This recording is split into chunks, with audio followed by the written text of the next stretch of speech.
I never thought a simple dinner invitation would turn my entire world upside down. But here's how it happened.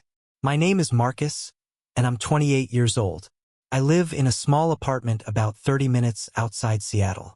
Nothing fancy, just one bedroom, a couch I bought from a neighbor for $50, and a kitchen where the fridge makes weird noises at 3 in the morning.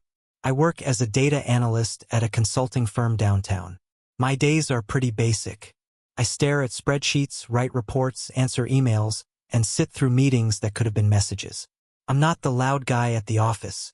I'm the person everyone comes to when they need help finding an old file or fixing a problem right before a deadline. I've never thought of myself as boring, but I'm definitely not the guy people write stories about. At least that's what I believed until Sophia walked into my life. Sophia started working with us about 14 months ago.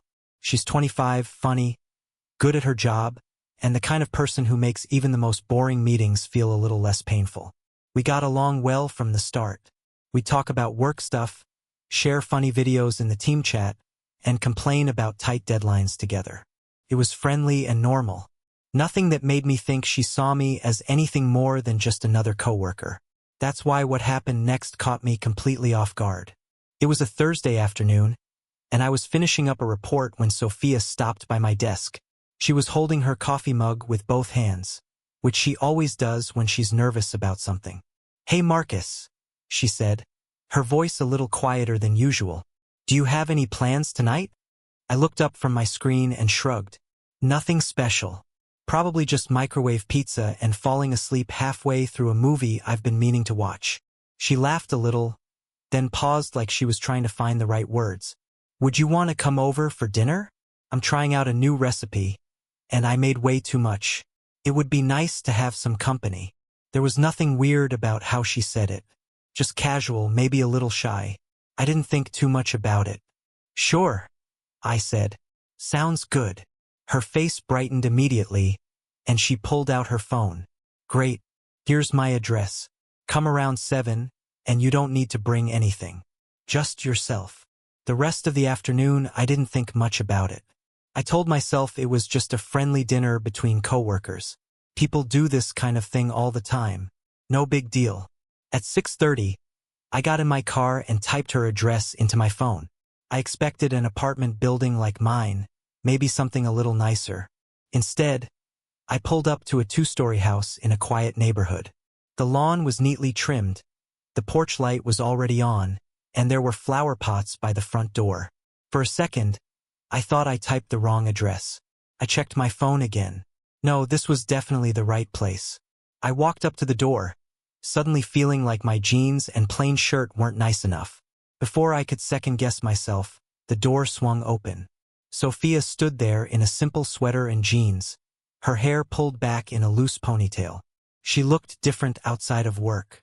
Softer, maybe a little nervous. "You found it," she said with a smile. "Come on in." I stepped inside and immediately noticed family photos covering the walls. Sophia as a kid. Sophia with 2 people who looked like her parents at graduations and holidays. "Wait," I said before I could stop myself. "You live with your parents?" She let out a quick, embarrassed laugh. "Yeah, long story. I'll explain later." Before I could say anything else, a woman's voice called out from somewhere inside the house. "Sophia, is he here?" Sophia straightened up a little. "Yeah, Mom. We're coming." My stomach dropped. We walked into the dining room and there they were. Her mom and dad, standing by a fully set table with plates, glasses, salad, a main dish, and even candles. This wasn't just leftovers from cooking too much. This was something else entirely. Her mom stepped forward first, smiling wide. "You must be Marcus. We've heard so much about you." I blinked, trying to process what was happening. "Oh, nice to meet you." Her dad reached out and shook my hand firmly. "Welcome, son. Son." The word hung in the air. Before I could respond, Sophia cleared her throat and said clearly, "Mom, Dad, this is Marcus. My date." Everything stopped. My brain completely froze. Date. I looked at Sophia, but she wasn't looking at me. She was staring at her parents with a small, tight smile on her face. Her mom actually clapped her hands together like she'd just won something. "Oh, finally. We're so glad to meet you." She pulled out a chair and gestured for me to sit. I sat down because I didn't know what else to do, standing there and saying, "Actually, this is all a huge misunderstanding." Felt like it would crush Sophia right in front of her own family. And even though I was completely confused, the last thing I wanted was to embarrass her at her own dining table. Dinner started, and the questions came fast. "So Marcus, what do you do at the company?" her dad asked, piling food onto my plate. "How long have you two known each other?" her mom added, leaning in with interest. "Who made the first move?" I answered slowly, choosing every word like I was walking through a minefield. "I work in data analysis," I said. "I help with reports and forecasting." Her dad nodded like he was impressed. "Sounds important. As for how long we've known each other," I paused and glanced at Sophia. She gave me this tiny, desperate look. "A little over a year," I finished. Her mom smiled even wider. "And what do you like most about our Sophia?" That question hit me hard. I swallowed and felt my face get warm. "Well," I started carefully, "she's really smart. She's easy to work with. And she always knows how to make things feel less stressful when everything's going crazy at the office." Out of the corner of my eye, I saw Sophia look down and smile to herself. Her parents looked thrilled. They kept exchanging these proud looks across the table like they were watching something they'd been waiting for.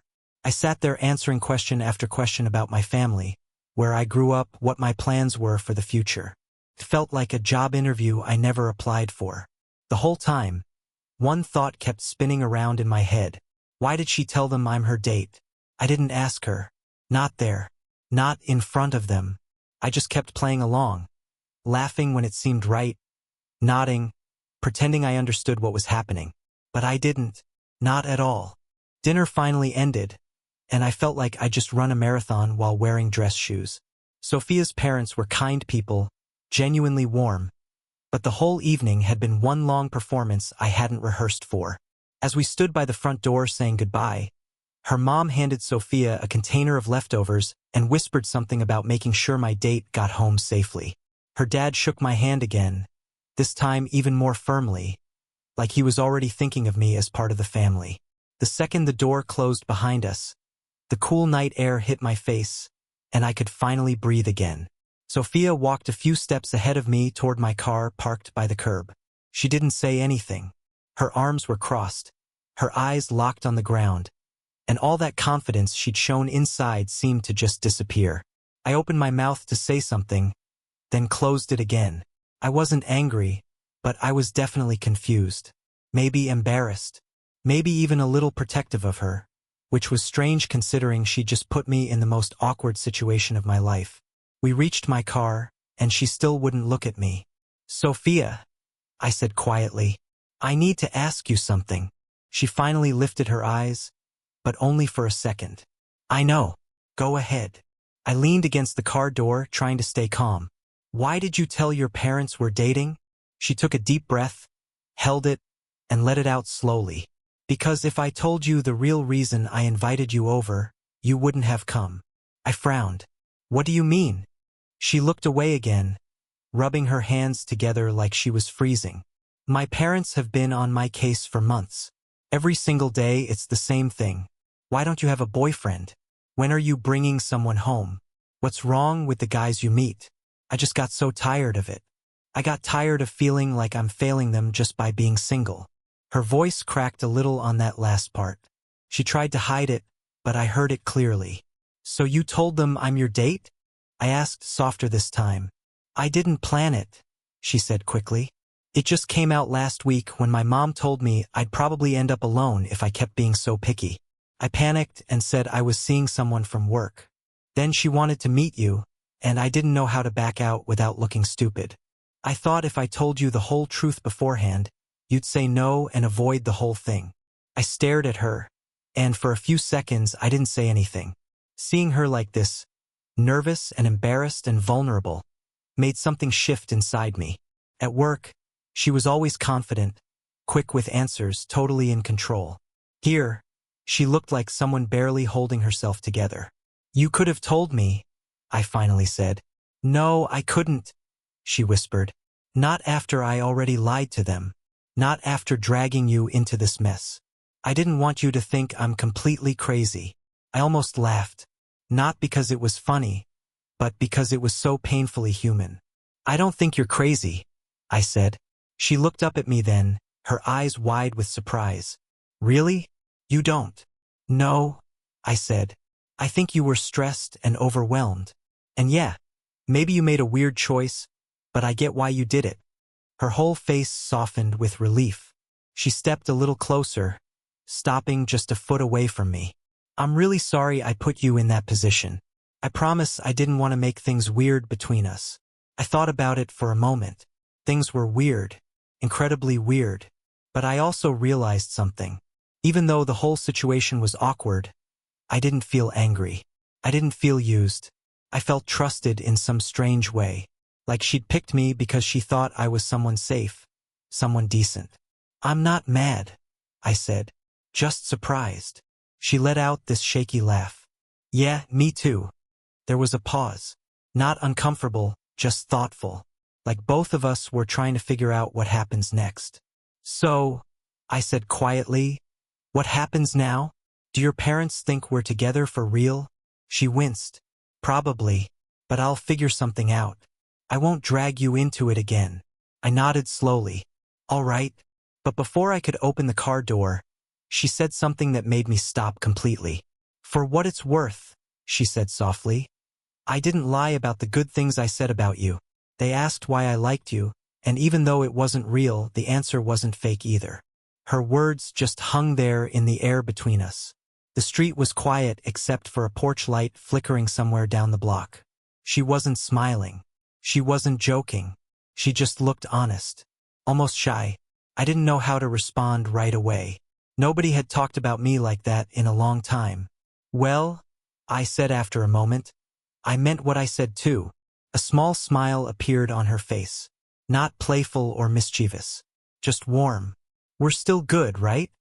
She asked. Yeah, I said. We're good. I got into my car, and she stepped back onto the sidewalk, hugging her arms again like she was trying to keep herself together. Drive safe, Marcus. I will, I said. See you tomorrow. As I pulled away from the curb, I glanced in the side mirror one last time.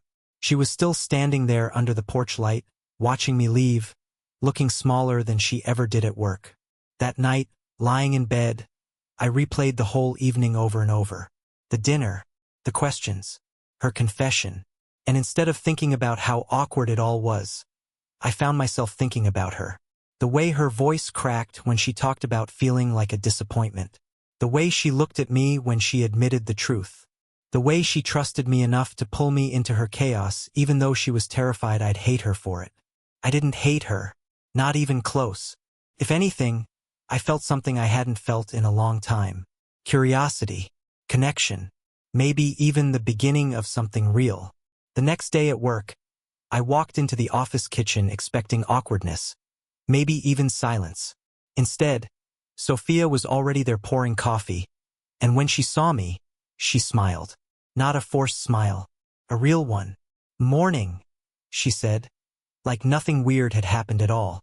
Morning, I replied, grabbing a mug from the cabinet. For a second, we both just stood there pretending to be very interested in our coffee. Then she cleared her throat.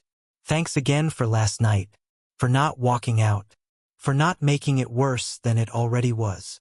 It's fine, I said. Really. And somehow, after sleeping on it, the whole thing felt less like a disaster and more like a strange turning point I didn't quite understand yet. Throughout the day, I noticed small changes. Sophia stopped by my desk twice. Once with a question she clearly already knew the answer to, and another time just to show me a ridiculous meme about office life. At lunch, instead of sitting across from me like she usually did, she sat right next to me. When she talked, her knee brushed against mine under the table. I wasn't sure if she meant to do it, but I noticed. Later that afternoon, she appeared at my desk again, this time holding 2 iced coffees. I owe you this, she said, handing me one. You don't, I said. but I took it anyway. I do, she insisted. Call it gratitude, and maybe a peace offering. I raised an eyebrow. A peace offering for what? For dragging you into my personal circus, she said, laughing at herself. Though honestly, my parents can't stop talking about you. My mom texted me this morning asking what you like for breakfast. I nearly choked on my coffee. She what?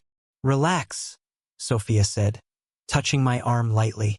I won't let them corner you again. I promise. Her hand stayed there a second longer than it needed to. When she pulled away, my skin felt warmer where she'd touched it. After work, as we walked toward the parking lot, she slowed down and said, Hey, do you want to take a walk? Just around the block or something. It feels weird to just go home after everything. I wasn't sure what she meant by that, but I found myself nodding. Sure. We started walking through the quiet streets near the office. No pressure. No pretending. No audience. We talked about things that had nothing to do with that dinner. She told me about growing up in that house, how her parents worked long hours but still expected her to follow every step of their plan for her life. College, career, marriage, kids, all mapped out before she even got a say. I told her about my own childhood, my parents' messy divorce, how I learned early on that people leave, so I got used to being alone. Maybe too used to it. At one point, she stopped walking and looked at me. I didn't lie when I told them you're calm. I really do feel less overwhelmed when I'm around you. That caught me completely off guard. Compliments weren't something I got often, especially ones that sounded like they came from somewhere deep and honest. I didn't know what to say, so I just looked at her. And for the first time, she didn't look away. The next few days followed the same rhythm. She'd bring me coffee. I'd bring her a snack from the break room. We'd sit closer at lunch, walk out of the building together, share things we'd never shared before. One evening, she texted me after work. You free? My brain needs a break. Let's get ice cream. I drove to meet her without thinking twice. We sat on a bench outside the shop, watching the streetlights flicker on as the sky turned dark. She told me about her last relationship, how it ended badly, how the guy made her feel like she wasn't enough, and how the pressure from her parents only made it harder to trust anyone after that. I told her about my own breakup a few years back, how I'd convinced myself that being alone was easier than risking that kind of pain again. At one point, she bumped her shoulder against mine. It's weird, she said quietly. I pulled you into a fake relationship, and now I'm scared I actually care what you think of me. I turned to her. I don't think less of you. Not at all. She nodded, staring at the ground, smiling at nothing in particular. Good. Silence settled between us, but it wasn't uncomfortable. It was the kind of quiet that only happens when two people trust each other enough not to fill every moment with words. Later, as I drove her home, she sat in the passenger seat for a long second before unbuckling her seatbelt. Hey, she said softly. What I said at dinner about the things I like about you. I didn't just say it for them. I felt my heart pick up speed. Not in some dramatic, dizzying way, but slowly, steadily, in a way that made sense. I know, I said, and I meant what I said too. Her eyes lit up in a way I hadn't seen before, a quiet kind of happiness, like she was letting herself hope for something she'd been too scared to name. Good night, Marcus. Good night, Sophia. She stepped out of the car, closed the door gently, and walked toward her porch. Before going inside, she turned back and waved. I waved back, then sat there for a moment before driving away. By the time the next week came around, whatever awkwardness had been left between us had quietly dissolved into something I couldn't fully name yet. We weren't officially a couple, but we weren't just co-workers anymore either. We'd fallen into this rhythm of talking, texting, seeing each other after work, learning each other's habits and moods. It all felt easy, natural, like it was supposed to happen this way. On Wednesday afternoon, I made a decision. I'd been thinking about it for days, circling around the idea, waiting for the right moment. When I saw Sophia sitting alone in the break room, scrolling through her phone with a soft smile on her face, I knew it was time. I walked in, pretending I needed water just to steady my nerves. She looked up, and her eyes brightened a little. Hey, she said. Everything okay? Yeah, I said, setting my bottle down. Actually, I wanted to ask you something.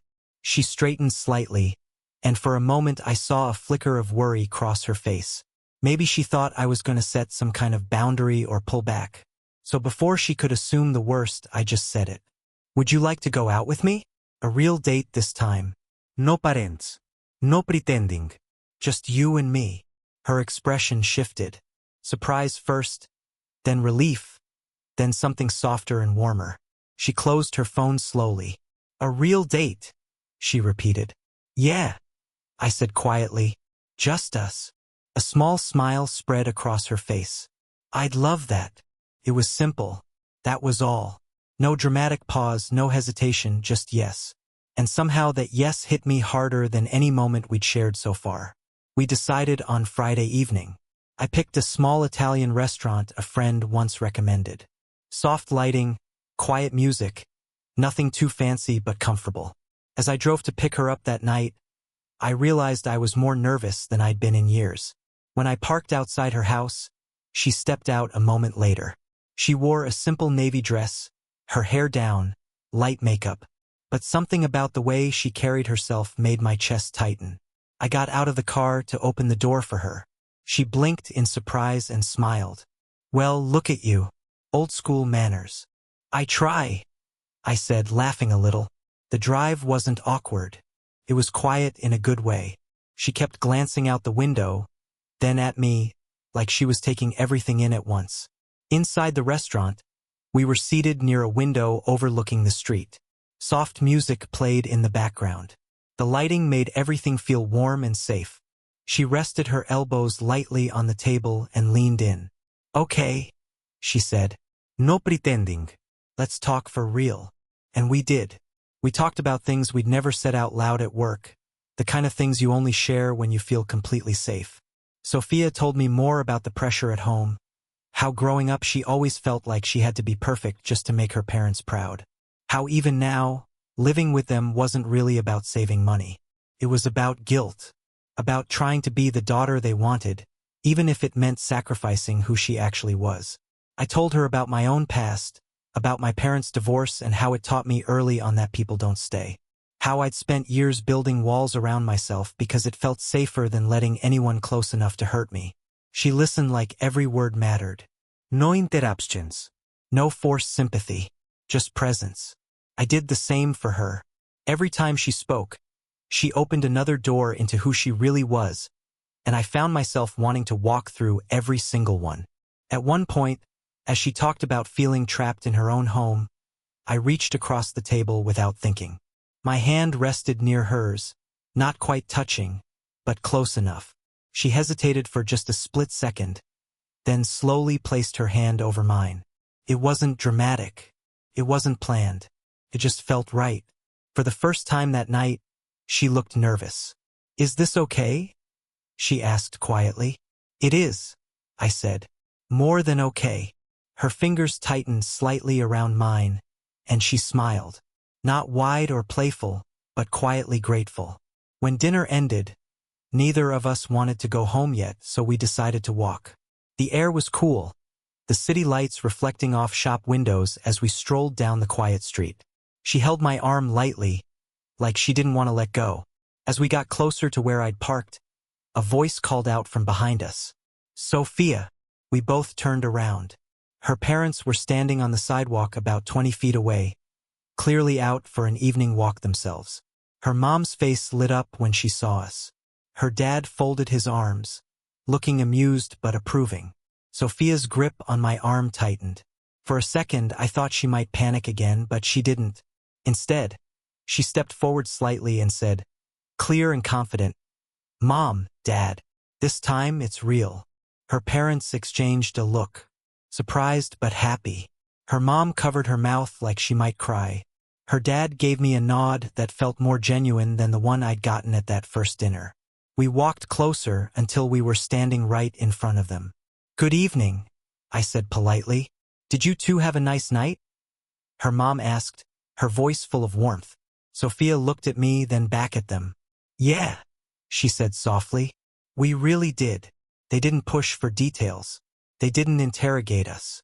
They just smiled like they'd been waiting for this exact moment twice as long as we had. After a few more polite exchanges, Sophia turned back to me slowly, her expression warm and embarrassed and happy all at once. "Sorry about that," she whispered. "It's okay," I said. "Really?" She smiled, stepped a little closer, and for the first time, she hugged me. A quick, nervous hug, but a real one. "Good night, Marcus," she breathed. "Good night, Sophia." As I walked back to my car, I realized something simple and undeniable. This wasn't pretend anymore. Not even close. Over the next 2 months, our relationship didn't explode into chaos or drama. It grew the way real relationships do, through small moments of consistency, care, and choosing each other every single day. We texted every morning before work. We had lunch together without pretending it was a coincidence. She'd wait for me after hours, leaning against the railing by the parking lot, smiling when she saw me walking toward her. I stopped questioning whether she actually liked me. She did. And she stopped worrying whether I'd disappear like people before me. I wouldn't. A couple of weeks later, Sophia invited me over again. This time intentionally, clearly, honestly. "Dinner at my place," she said at work. A real one, and I already warned them. No surprises. When I arrived that evening, the energy in the house felt completely different. Her parents weren't performing. They weren't watching every move we made like we were under a microscope. They greeted me warmly but gently, like they understood that this time wasn't about impressing them. It was about Sophia and me figuring out who we were together. And we did. We spent more evenings together. Movie nights at my place. Long drives with no destination. Takeout eaten on my living room floor because neither of us felt like being formal. She started leaving small things at my apartment. A sweater draped over the back of my couch. A phone charger plugged in by my bed. Then one day, I opened the bathroom cabinet and saw her toothbrush sitting right next to mine. She didn't announce it or make it a big deal. It just happened and it felt natural. One Saturday morning, as we sat drinking coffee in my kitchen, her wearing one of my old shirts with her hair still messy from sleep, she sighed softly and said, "I think I want to move out." I looked up. "Really?" She nodded, staring down at her mug. "Not because of you, or for you, but being with you made me realize how much of my life I've been living for them instead of myself." "Does that mean you want to live alone?" I asked carefully, not sure where this was going. She smiled and shook her head. "No. I want to live with you, but only if you want that too." I didn't hesitate, not for a second. "Ido." Over the next month, we looked at apartments together. We visited places all over the city, argued playfully over paint colors and furniture styles, laughed about how different our tastes were. She liked bright colors and lots of plants. I liked neutral tones and warned her I wasn't great at keeping things alive. But somehow, the mix worked. Everything about planning our life together felt strangely simple, like two puzzle pieces that had finally found where they belonged. Eventually, we found a small 2-bedroom apartment on a tree-lined street. Just enough space for both of us to breathe, but close enough to the city that work wouldn't feel like a marathon commute. We signed the lease together, and when we picked up the keys, Sophia squeezed my hand so tightly I could feel her excitement radiating through her skin. The night we moved in, surrounded by stacks of cardboard boxes and furniture we hadn't assembled yet, Sophia sat cross-legged on the floor, looking around the empty living room with this expression I'll never forget. "Do you remember that first night you came to my house?" she asked. I groaned and covered my face. How could I forget? I thought I was having some kind of breakdown. She burst out laughing, her whole body shaking. "I still can't believe I did that. My parents still tease me about it." I moved closer, brushing my knee lightly against hers. "Honestly, I'm glad it happened." She lifted her head, confusion flickering across her face. "Really?" "Yeah," I said. "If it didn't, we might have stayed just co-workers forever. We might never have taken the risk." She was quiet for a moment, then leaned forward until her forehead rested gently against mine. "I'm glad too," she whispered. We unpacked slowly over the next few weeks, making the apartment ours piece by piece. cooking meals together, falling asleep on the couch surrounded by half-open boxes, learning how the other person liked their mornings and their evenings and their space. It wasn't perfect. Nothing ever is. But it felt right in every way that mattered. Her parents visited once with a housewarming gift, a small potted plant I knew I'd probably kill eventually. Her mom hugged me tightly and whispered, "Take care of our girl." Her dad patted my shoulder, a silent gesture of approval that somehow said more than words could. Sophia smiled through the entire visit, not nervously this time, but proudly. One night, maybe a month after we'd moved in, we lay in bed talking about random things. Work, weekend plans, dreams we hadn't shared yet. She was half asleep when she murmured, "You know, you were supposed to be a fake date for one dinner. And now?" I asked softly, already knowing the answer but wanting to hear her say it. She opened her eyes, moved closer, and said in the quietest, most certain voice I'd ever heard from her, "Now you're the person I want to build my entire life with." I pulled her closer, knowing I felt exactly the same way. That's how it ended. Not with fireworks or grand gestures, but with two people who stumbled into each other's lives in the most awkward way possible and chose each other anyway. A lie started it. Real love finished it. And honestly, I wouldn't have wanted it any other way.